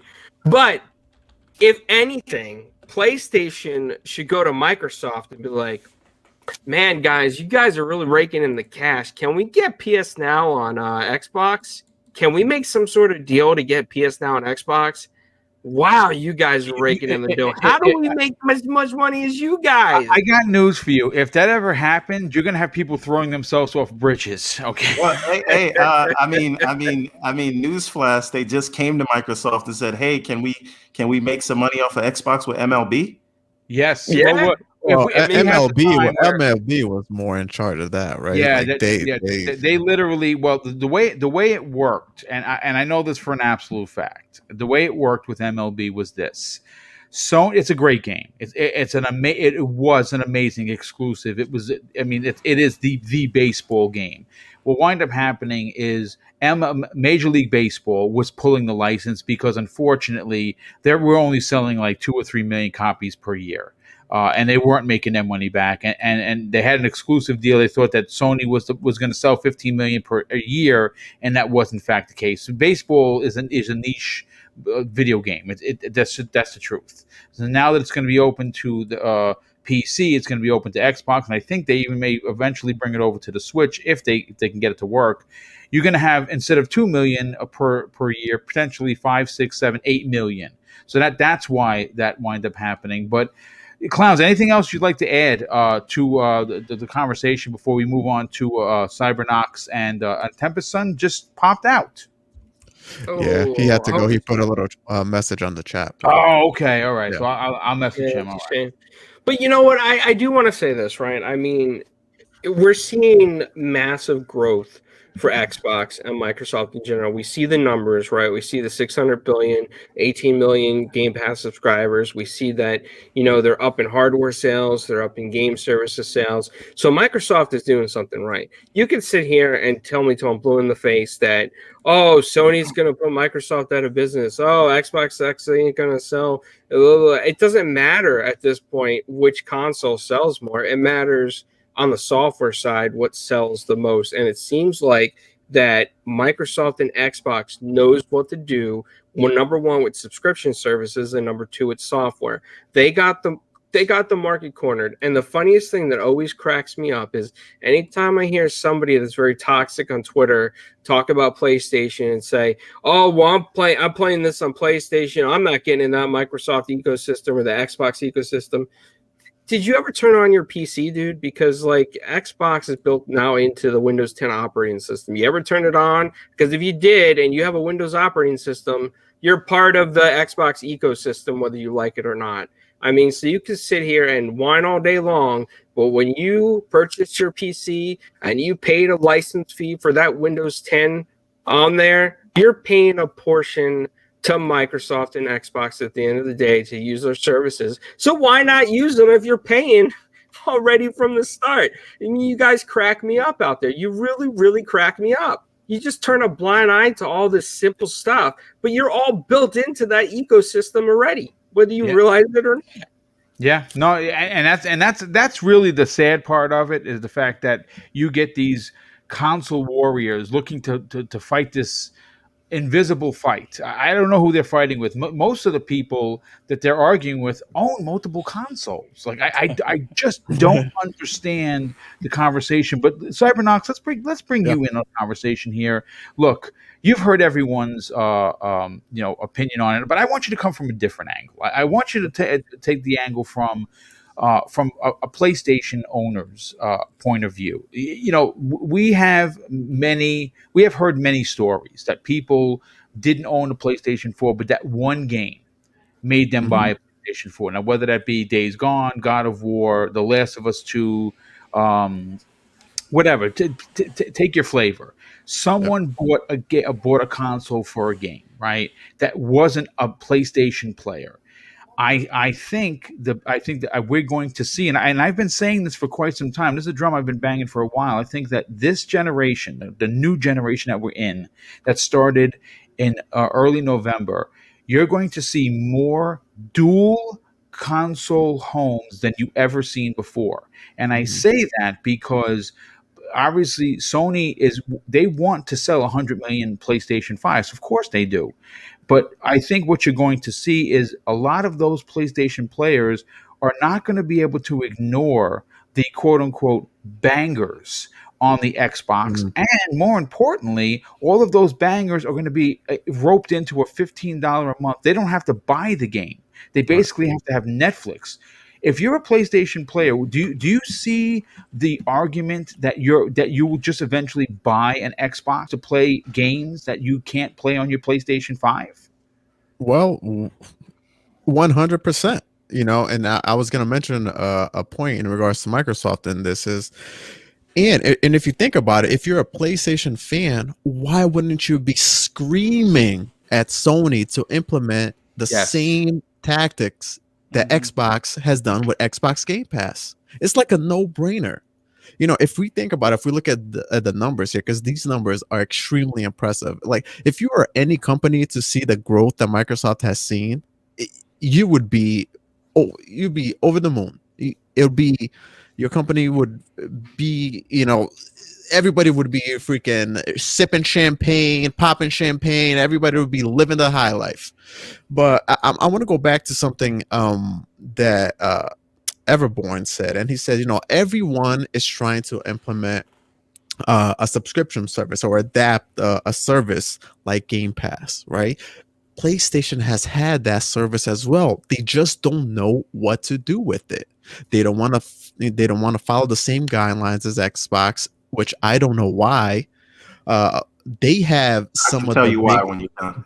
yeah, some of the oh yeah, I think I know why too. But they have some of the biggest names. They have some of the biggest games. Like, why not implement that same idea? They tried it with God of War, left it on there only a couple of months, and took it out. I Yeah, don't 90 days. It was understand. there. It was there 3 months. Days. 90 days, 3 and they took months. it off. Yeah, 90 days.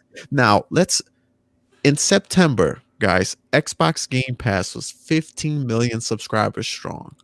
It grew approximately 1 million subscribers a month till this report came out. It's up to 18 million now. That's insane growth.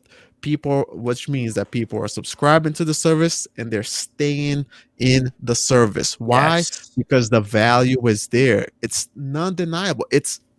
And if I was a PlayStation fan, going back to your point, Boom, why wouldn't PlayStation do the same?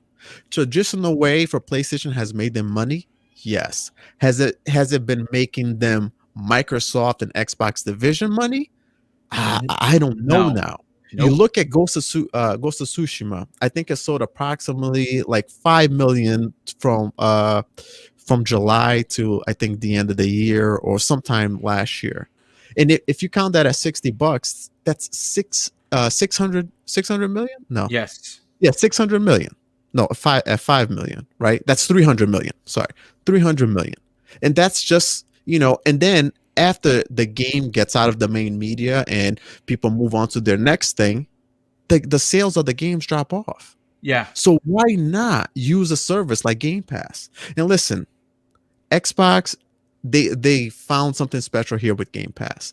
They're providing people with content. People like the service. They like what they kind of like what Mag and Everborn and everyone else has been alluding to. They like paying that subscription a month and seeing all the options that they have. And now they have day and date in there. Like, how many people played Gears 5 on Xbox Game Pass? I was one of them.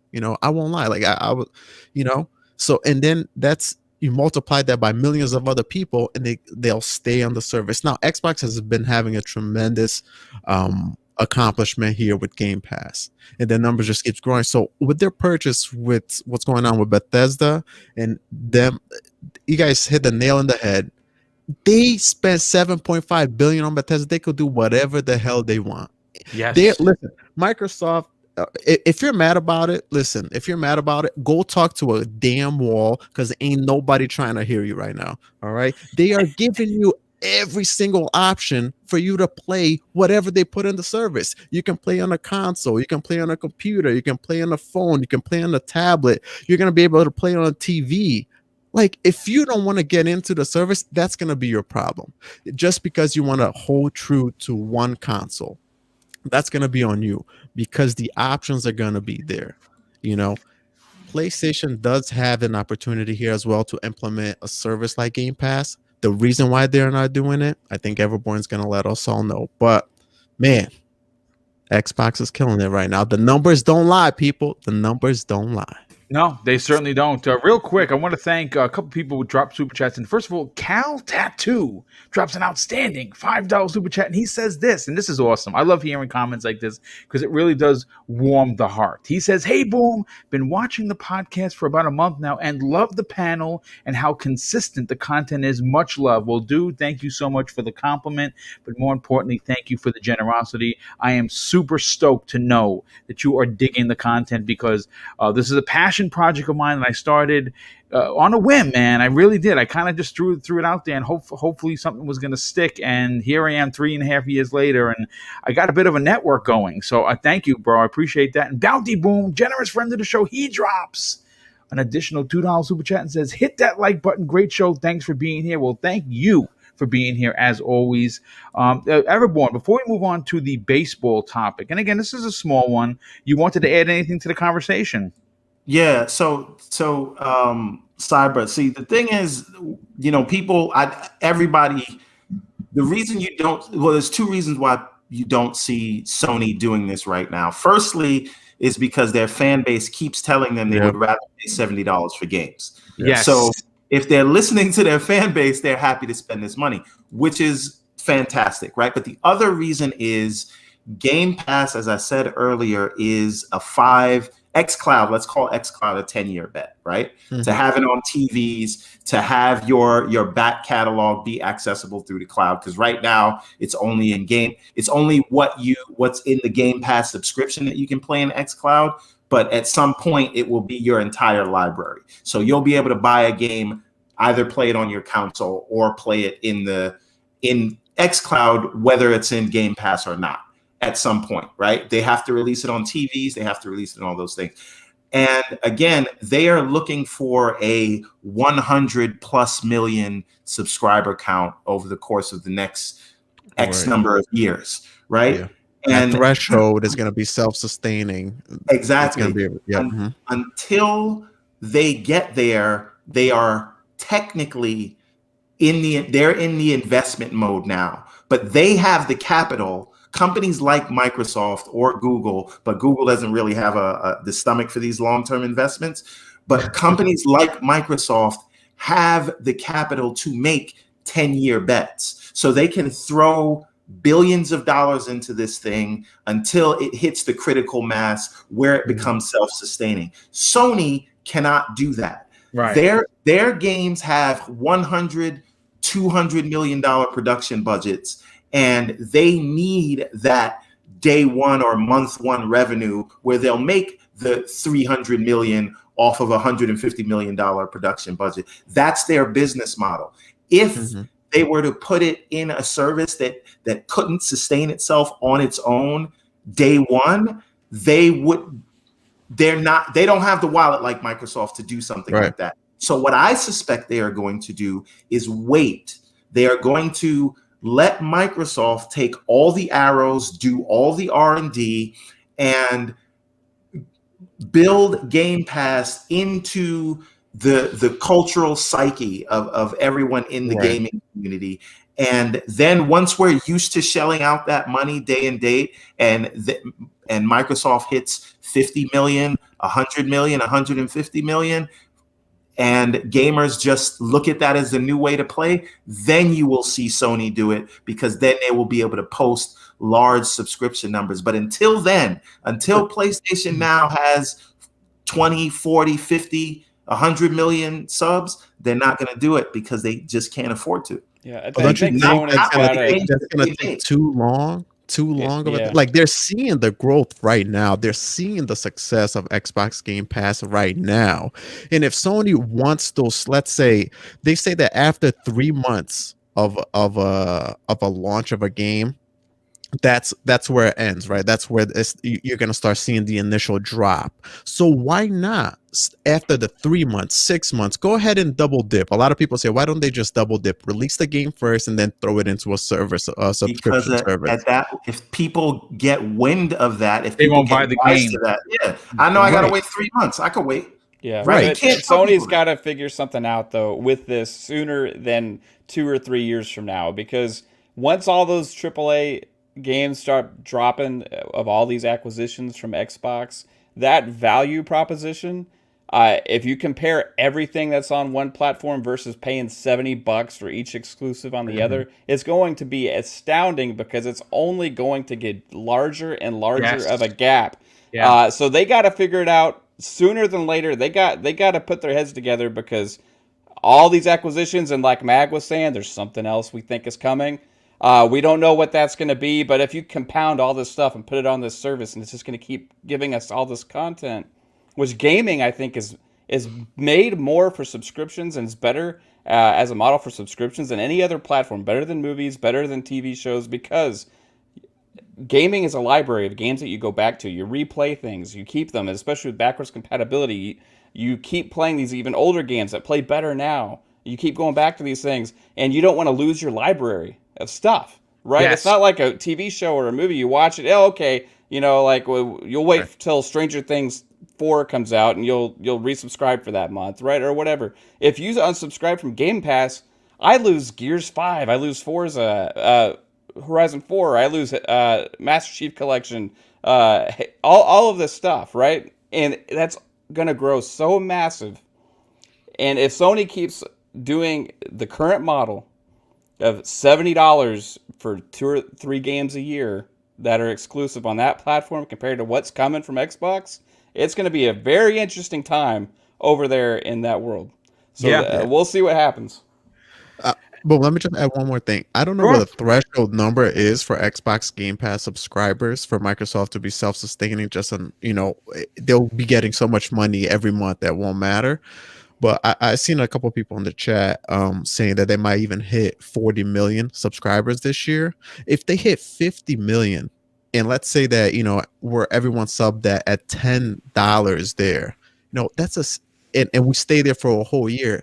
That's $6 billion alone just for Game Pass at the 50 million threshold. That's insane amount of money Yeah. a year. No, Just for one service. It's insane. Plus whatever people buy, it's insane, man. It's crazy. That's without console sales or peripheral sales or anything else. People are still gonna buy games. Boom. We Yes. all do it. We all do. Yeah, I know. Look at a testament of our backlogs. I hate when people also say, "Oh, if it's on Game Pass, I'll just play it later." How many people buy games day one and they'll never play it for a month, 2 months, 3 months, 6 months, a year? Because they get distracted, play on something, they move on to something else.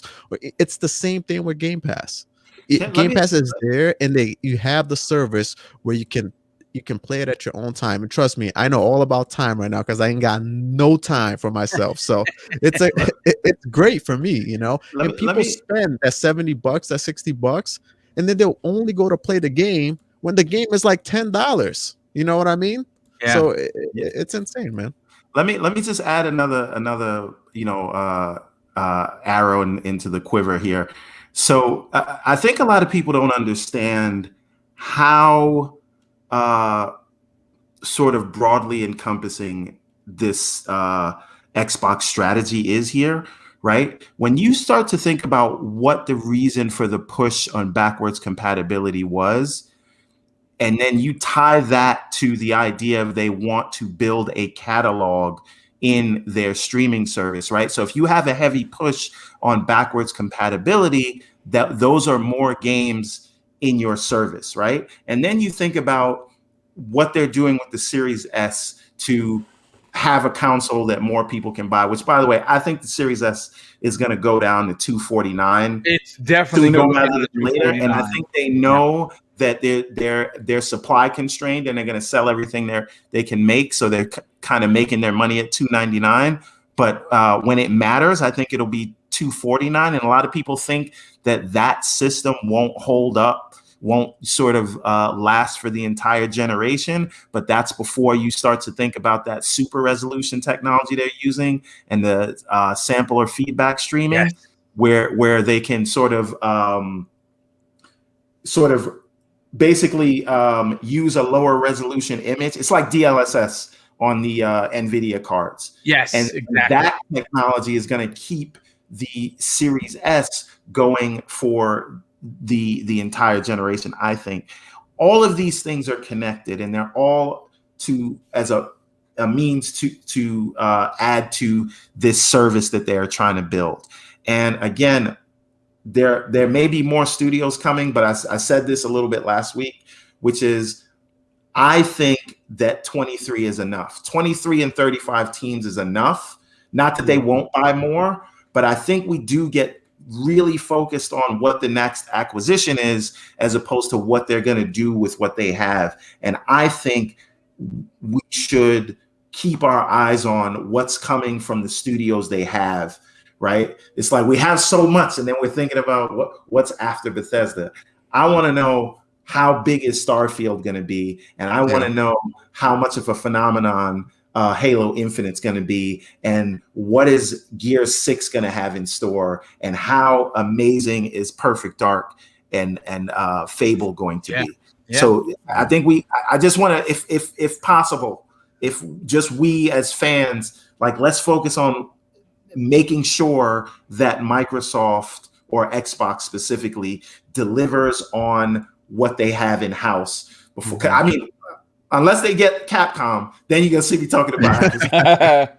but let's focus on what they have, because I think that the constant focus on who's next signifies that we're not satisfied with the stable of IPs and studios they have, and I am more than satisfied with that. I just want to see them start hitting the 3 and 4 AAA Game of the Year contenders every year. Their next game is extremely important, you know. Yeah, no, listen, I'll put it to this way: what we're going to see the fruits of the labor, and I know a lot of people are frustrated, and a lot of the naysayers are like, well, they've had since 2018. Well, folks, if you're going to make a AAA banger, Sony usually takes 6 years to make their games, 5 and 6 years, sometimes longer.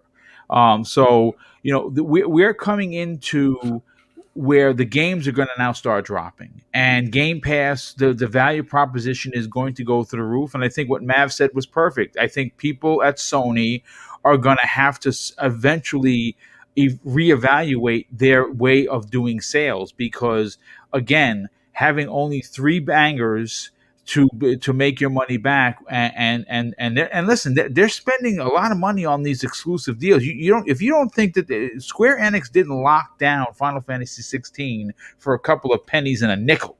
You know what I'm saying? Sony had to pay bank for that, dude. They had to pay bank to Gearbox to have the man. I bought it. I don't even remember the name of it. The game that came out for the PlayStation 5 that was supposed to be like the Destiny killer, and it's awful. I'm playing it now, and it's awful. It's just awful. But listen, we are at the cusp of 15 minutes left of the show, and what I want to do is this is going to be a little different ending, and I kind of want people just to jump in as they want. MLB The Show, which was a big exclusive on, of course, the PlayStation 3, the PlayStation 4, and obviously would have been the PlayStation 5. And we know that is no longer an exclusive. It is now being developed for Microsoft. It's being developed for the PC. And obviously, there were a lot of people in their fields over this, because obviously people care about exclusives. And we were just talking about exclusives. And I know that this was a part of the conversation. Well, you see, MLB's on Xbox, so Xbox games can be on PlayStation. It's really not that. That's not going to happen. The reason why that happened is because MLB was going to pull the license away from Sony because they just weren't making enough money.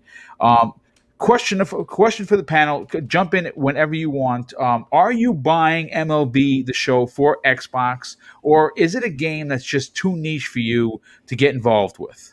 Can I just answer this very quickly? Yeah. And the answer is no. It has nothing to do with the fact that I don't like baseball, but it has everything to do with I don't like sports. I didn't buy Madden. I don't buy 2K, and I'm definitely not getting a baseball game. I have nothing against FIFA. Come on, man. Not FIFA. Not at all. I didn't buy any of those either. Yeah. I don't need it. Don't care. But more power to everybody who likes it. I just don't care about any sports games. I mean, listen, that's fair. That's fair. I would much rather play a game like you see me playing, which I put over 70 hours into this, and it's my game of the year, Immortals Phoenix Rising. I'd much rather play that than play baseball. I mean, I used to be a big Madden fan. I just think Madden has not advanced enough for me to enjoy the game anymore. I was hoping that 2K, if you remember the NFL 2K games, 2008. Yeah. God, it was so freaking good, man. I wish 2K would have gotten the license back, but of course the NFL screwed everyone and licensed it exclusively back to Madden, which is kind of the same thing that's happening with MLB, right? Or was happening until this point, right? Boom. Yes. Like Madden now has the licensing agreement or contract to the NFL, and MLB had an exclusively with PlayStation until they said, "Oh, enough is enough." But with Madden is a whole different beast. But I'll just mention this. I'll just mention this real quick. I only play, the only sports game I actually play is FIFA. Like, if you know my profile, if you know my background, FIFA is the only game I play. Unfortunately, I'm not that into baseball. It's a little bit bizarre seeing, PlayStation Studios on an Xbox, box or game. But hey, good for everyone that enjoys a good baseball game. That there hasn't been a good baseball game on Xbox for I don't even know how long. Oh, it's probably since the OG Xbox. Dude. MLB 2K was the last games that I played. Yeah. It was on the 360. We had a lot of fun online leagues. I mean, they didn't review amazing. They were like in the sevens and stuff, but they were a lot of fun. So and then they lost that. They stopped. Actually, I don't know if they lost it, but they just decided to stop making them. Like they weren't making money on it or whatever. Yeah. But You know what I wonder though? Like I wonder if the NFL and maybe MLB and all these other companies that license out their games, the rights to their games to single companies. I wonder if they're going to look at how successful Disney is by opening up the Star Wars license. Yeah. Right? Disney left it with EA for I don't know how many years, and now there's so much excitement about an Ubisoft game, maybe a Sony or a Microsoft exclusive game, and now everyone's going to take a crack at it. And I think if they're successful, you may see, I don't know how ironclad that NFL agreement is with EA, but maybe they think that maybe they start to see, hey, we should open this thing up for more, more studios to go and take a crack at it. They loosened it up a bit because 2K got the rights to make a arcade style football game based on the NFL. So that's going to be coming. So we're going to see what they're going to do. For like a Blitz. Remember Blitz? Yeah. That was that would great. be awesome. Midway. Yeah, it was really good. I need NBA Jam back. That's a sports game I would play. Yeah, I love that game. I was just thinking about something. Speaking of which, do you think that maybe that these third-party developers or publishers, anything that's basically not locked down by Sony or Microsoft, do you think that maybe they will, instead of going with the exclusivity deals, start to spread this out if MLB The Show is turns out to be successful? I think you might be onto something with that. Yeah, I actually do. I think that you're going to see. You got to remember. When Disney's head from Marvel Entertainment for electronics said, "We want you to play in our world," I called for Phil Spencer to have them get a Marvel IP, and I still do. I'd love to see the Coalition do a Punisher game or something. You know what I'm saying, or something like that. But I think what you're going to start seeing is you can't deny that if you give the ability to release an IP on a multitude of consoles, you're going to make more money. It's simple mathematics. And I think that you're going to see a lot of different takes on Star Wars. Knights of the Old Republic is rumored to be in development, right? And they're like Jason Schreier reported that it's not a household name. I still think that it's Xbox, to be honest with you. I still think that it might be in exile. That's my shot at it because they're not a household name. But I think you're going to start to see, like, even Sony could potentially get a Star Wars game for their console and their fans, and have one of their Naughty Dog make it, for instance. I think a lot of people are going to boo me for that because they don't like Neil Druckmann, but you can't deny the talent at that studio. You know what I'm saying? I mean, right now, Cory Barlog is rumored to be doing a space game. Well, I mean, the director of God of War is going to do a Star Wars game. I'll sign the $1 right now. You know what I'm saying? So, listen. Hey, one other thing before we get the Boo Birds to come in here, I know that we are saying that yes, you'll make more money by releasing IPs on multiple platforms, but it's not the same as Sony or Microsoft keeping things exclusive as a platform holder. As a publisher, it makes perfect sense. As a platform holder, it makes no sense. Yeah, but it makes even I less. want to preemptively shut down that argument. Sorry. Yeah, and I'll add to that argument before we do the outros. When you're trying to sell a service it's like this. If you have a burger joint, now I'm not talking McDonald's. I'm talking about you're a mom and pop burger place, right? And your secret sauce is a recipe from grandma's grandma that everyone loves. Because you're not going to let someone else sell your burger. You're not going to put that burger in McDonald's. You're just not. No. I mean, I think that's the easiest way to do it. So if you're trying to sell a service like Xbox Game Pass, and you say to a PlayStation player, well, for $15 a month, you can, get this game, But we know Sony players like paying $70. They'll just buy the game on the PlayStation 5. They won't subscribe to your service. They just won't. So how you get these people to come over and play in your yard is you tell them, well, all the toys are over here, over there. Well, they have toys and they're really nice toys, but they're limited. So if you want all of the toys that range from 99-cent joints to the FAO Schwartz $300 joints, you can come hang out with us. And people are going to come hang out with you because you have a wide range of genres that go from single developed indie titles to quadruple A bangers. Whereas Sony, and this is not a shot at them because I love my Sony first party games, they have their exclusive 2 or 3 exclusives a year, and pretty much that's it. So again, that's that. We'll leave the conversation there, folks. This has been a great show. I hope you enjoyed it. We had almost 400 people here, which is freaking awesome. What I want to do is I'm going to do the outros, and normally I close out with the primetime gaming, but I'm going to give you guys a sneak peek of the new intro designed by Dinero Panero. If you don't know who this guy is, and you are a YouTuber, you're a content creator, you're someone that is looking to potentially come into being a content creator, there is no better talent than what he has done for my channel. I mean, obviously now for years I've been using, of course, Graphic God, who is still an amazing artist, and he's done all of my work. But I had some intros done by Dinero, and quite frankly, I'm going to show you the one for the new Xbox show I launched a couple of weeks ago called Xbox One-on-One, and we're going to close out with that. But let's get into the outros. We're going to start with Mav. Fun speculation.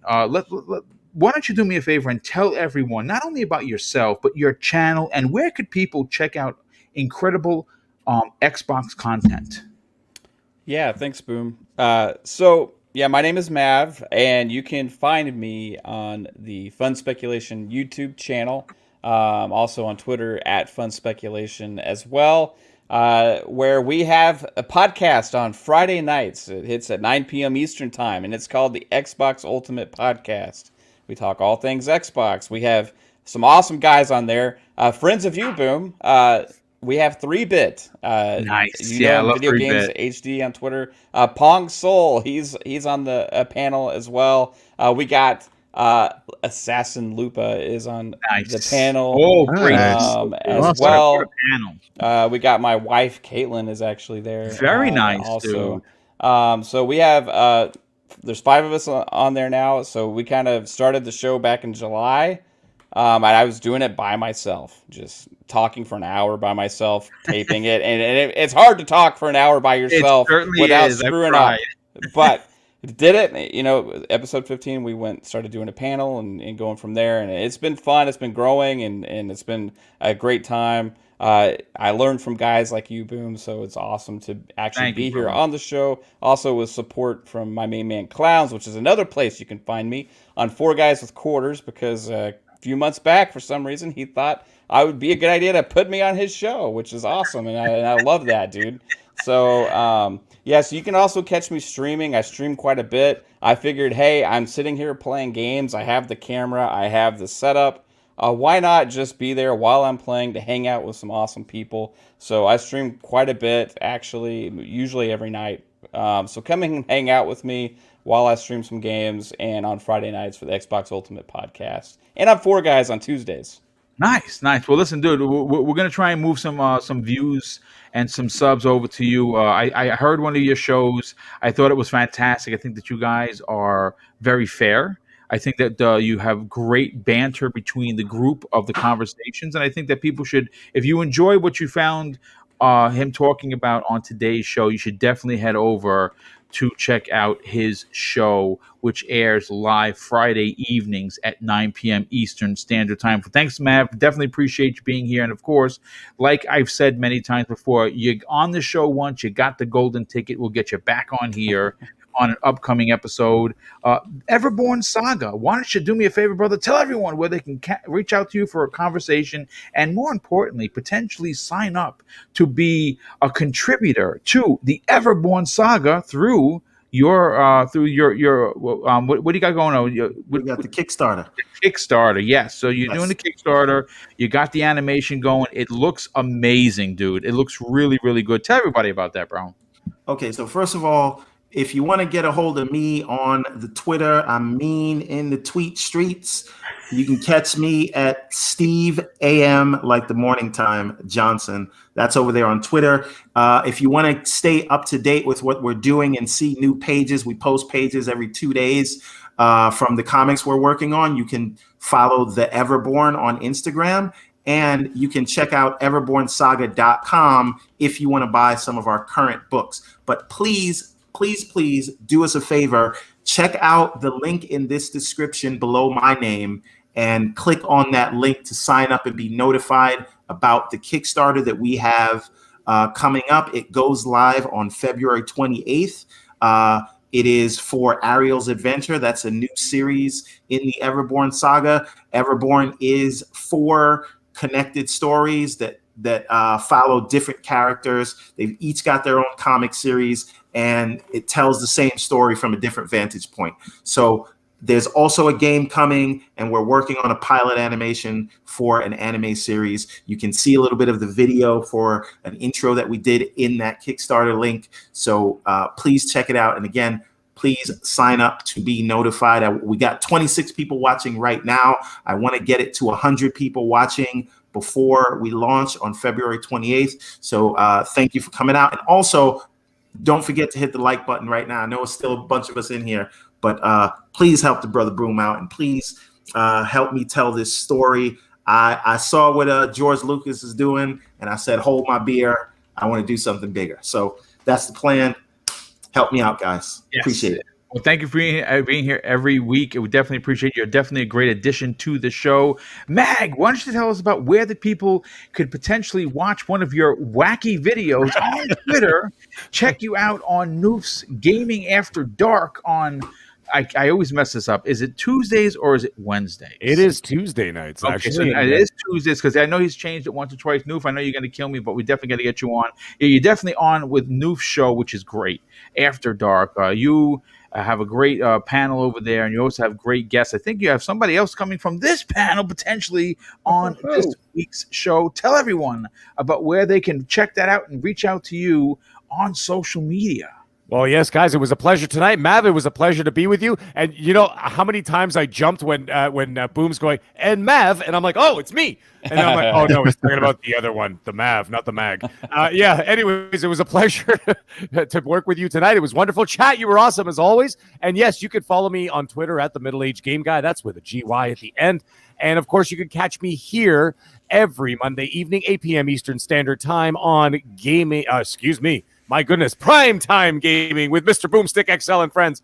Tuesday night, you can find me 10 p.m. Eastern Standard Time with Noof Nukem, Titan Drago, and this week we have Cybernox joining us on Gaming After Dark. That's right. So I hope he's prepared. I hope he's wearing his adult diapers because it's going to be a wild show.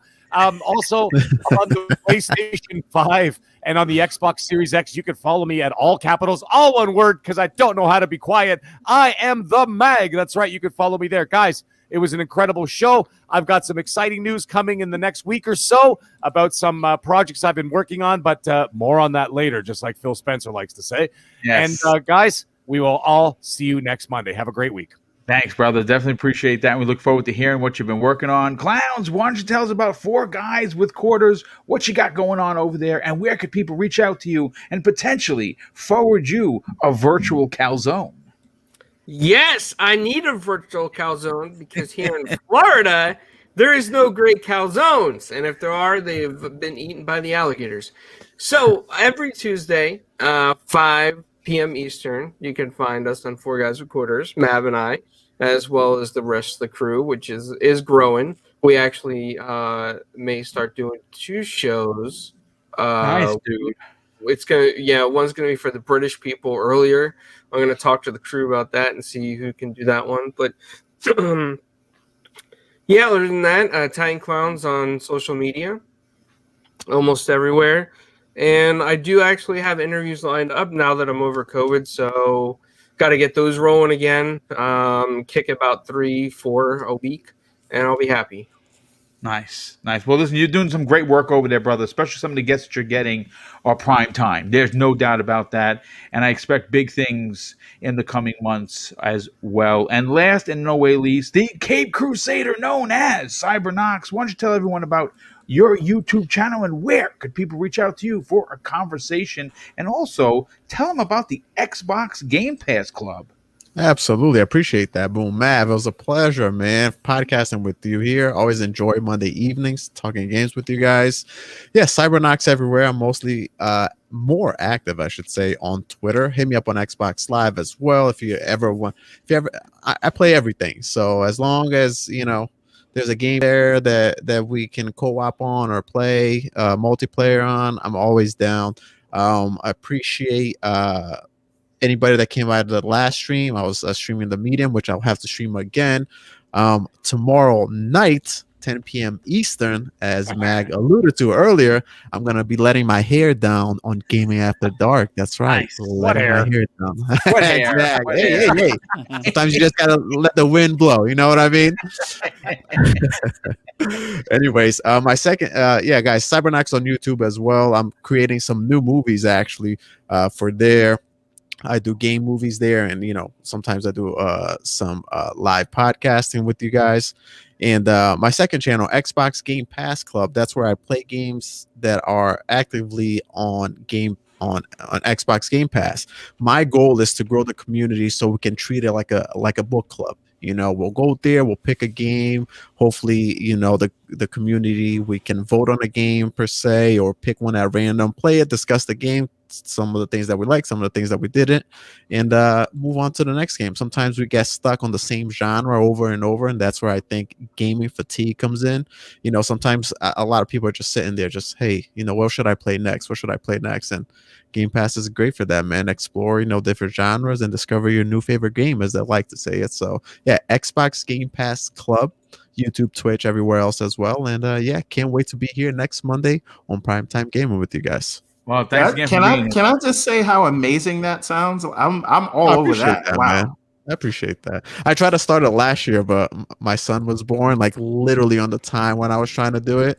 He's 1 now, so a little bit we got a better handle on things. So now I have more time to reinvest my time on Xbox Game Pass Club. So yeah, I appreciate that, man. Thank you guys. I'm excited about that. Thank you so much for everyone for being here. Definitely appreciate it. And as promised, this is the new intro that was done by Dinero Panero of Twitter. Like I said earlier, his work is impeccable, and you'll see by the new intro for Xbox One-on-One on how damn good he really is. Have a great night. Thank you so much for being here. And I'm going to close out the show with something that's important to me. Hopefully, one day it'll be important to you.